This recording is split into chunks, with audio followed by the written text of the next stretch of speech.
So before anything else, bago tayo mag-reaction, pakinggan muna natin ang mga sinasabi ng ating ex-president Duterte, Digong Roa Duterte.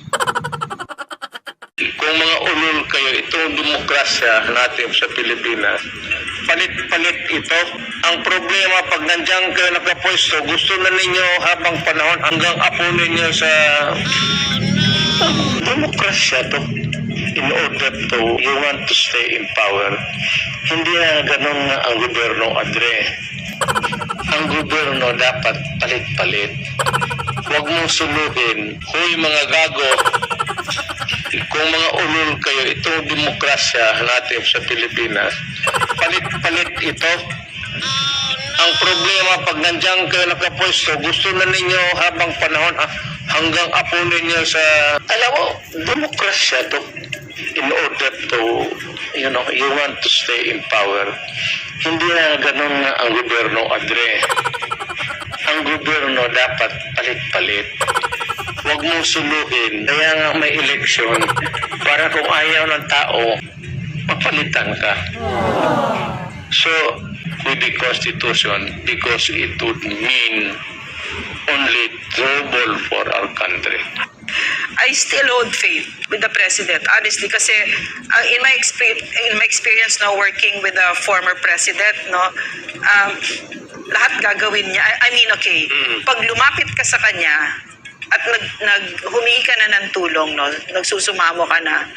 Ito guys, reaction na natin to yung humingi ng tulong. Totoo yon. Tayo naman lahat no, naobserbahan naman natin yung governance ni Duterte.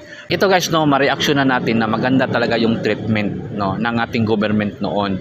Pag ikaw ay pumunta in any agencies in our government, tika muna guys ha. Tika muna eh. Ano tayo dito eh. Light camera action. Tika muna. Pakinggan muna natin ang mga sinasabi nila. Pero maganda talaga yung treatment ng ating government noon. Meron tayong mga assistants at maganda yung treatment nila sa mga tao. Pero ngayon, ewan ko sa mga ating mga kababayan kung maganda pa ba yung treatment ng ating mga government agencies like SSS, GSIS, Pag-ibig, even in the government hospitals, maganda ba yung treatment nila, ina-assisan ba sila ng maayos, lalo na pag tayo ay meron tayong mga reklamo, mga complaint at sila ay talagang they are very active na tumulong to help our people. Ganon yon. So sa case ngayon guys, nakita ko na kayo, nakita nyo ba kung ano yung treatment ng ating government ngayon? Lalo na sa ating mga public servant. At mayroon tayong karapatan magreklamo tayo dito. Hindi po yung ating mga public servant, yung ating mga enforcer, mga police, mga enforcer ha. Ito ha, take note. Hindi po kayo for the politician. For the people kayo. Kami po yung nagsusweldo sa inyo, yung taxes namin, yung billion na taxes namin. Wala kami nakikitang infrastructure at wala kami nakikitang improvement sa bansa. Bakit hindi ninyo kini-question yung binoto natin ng mga politisyan? Bakit hindi niyo kini-question yung mga kinuha, yung mga donasyon na billion of dollars? Naku, isipin ninyo yung pinakamayaman sa buong Pilipinas ay meron yung 8 billion dollars networking lang. Itong mga donasyon, umaabot na ng 100 billion dollars. Nasaan yun? Bakit niyo ang laki na noon? Naku, triple na yung siya na yung pinakamayaman sa buong Pilipinas kung wala tayong nakikitang transparency sa mga pera na na-receive niya. Para sa Pilipino yun, hindi yun para sa kanya. Dapat naman umaksyon tayo. Nasaan yung concern ninyo sa mga Pilipino? Binoto po namin kayo. Democratic country tayo, meron tayong karapatan mag-complain dito. Naku naman. Gagawin niya talaga lahat. So, yun ang measure ko kasi alam ng mga kaibigan ko yan na closest to me. Yan ang measure ko sa isang lalaki. Pag masarap sumbungan. Yan talaga. Kasi hindi ako sumbungera. I really fight my own battles. Ito pa ha. Ito ang ating mga public servant, lalo na yung mga enforcer natin, mga traffic enforcer natin. Abusive yun, yung manakip ka ng mga vehicles, dadakpin mo dahil may mga violation. Dapat hindi nyo gawin yun. Pamimira yun sa ating mga Filipino citizen. That is a kind of corruption.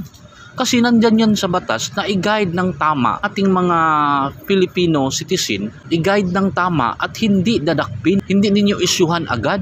Pamimira yun.